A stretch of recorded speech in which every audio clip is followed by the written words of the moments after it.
So welcome to my morning madness. Look at me. I'm at Quick Trip.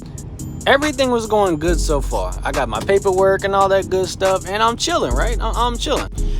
So I'm about to get out and get some fuel, and then this happens. And for those of y'all that's wondering what this is, I'm gonna go ahead and give y'all a healthy demonstration. Y'all see this key? Y'all see this? Look at this. Look. Look. I have the key in my hand. The truck is still on. I don't know if y'all can hear the engine. Everything else turns off, all the other good stuff. The only thing is, I have the key. The truck is still running. Like, bruh, I don't know why it does this. I really don't. My mechanic thinks it's a wire issue, but he can't pinpoint the source.